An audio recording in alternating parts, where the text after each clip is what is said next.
Hi friends, আমি সুস্মিতা চলে এসেছি নতুন আরেকটা ইন্টারেস্টিং ভিডিও নিয়ে। চলো, কে কে ভূত বেদ বিশ্বাস করো কমেন্ট করে জানিও।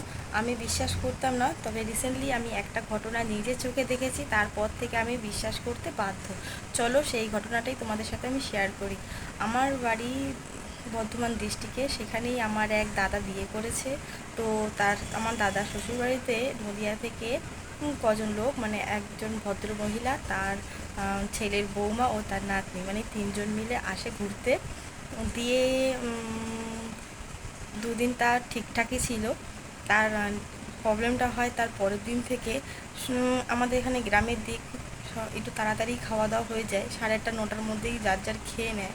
তো 9টার দিকে খেয়ে দিয়ে বাইরে বালতি আছে, বালতিতে হাত টাত ধুচ্ছে, জল রাখা আছে সেখান থেকে হাত ধুচ্ছে। দিয়ে ওই ভদ্রমহিলাটার বৌমা, ছেলের বৌমা, তার নাম ছিল সোমা। সে সে কী করেছে, ভাত খেয়ে সোজা পুকুর ঘাট, আমার দাদা শ্বশুরবাড়ি সে পিছন দিকে একটা পুকুর আছে, পুকুর ঘাট হাত ধুতে যাচ্ছে। দিয়ে আমার দাদার যে শালা শালা বউ, যে আমার বৌদি হয়, তাকে সে জিজ্ঞেস করেছে, কি রে সোমা, তুই পুকুর ঘাটে এই রাত্রেবেলা যাচ্ছিস কিসের জন্য? বলে, যাই, গরমকাল তো, যাই একটু হাত ধুয়ে আসি। তো দিয়ে আমার দাদা বলছে যে ঠিক যেতে যখন যাচ্ছে যাক না, পুকুর ঘাট তো হাওয়া, খোলামেলা জায়গা, হাওয়া আছে, তা যাক ঘুরে আসুক। গেছে। দিয়ে প্রায় 15-20 মিনিট হয়ে গেছে, আসছে না।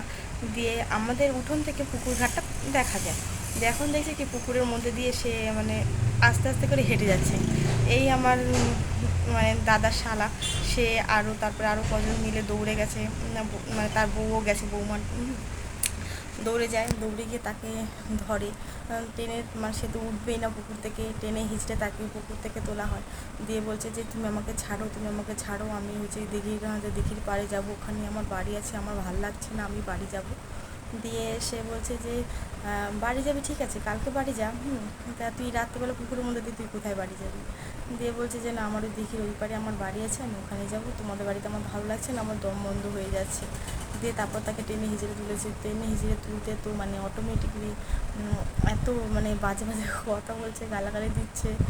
দিয়ে সেই রাত্রে অনেক চেঁচামেচি করে, কাউকে ঘুমাতে দেয় না। সেই সময় ওজাকে ফোন করা হয়।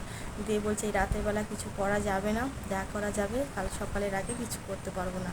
দিয়ে সেই রাতে তো আর কেউ মানে ওর জ্বালায় কেউ ঘুমাতে পারেনি। দিয়ে তারপরের দিন সূর্য ওঠার সাথে সাথে ভোর 5টার দিকে ও যারা আসে 5-6 জন মিলে, দিয়ে তাকে ছাড়ানো হয়।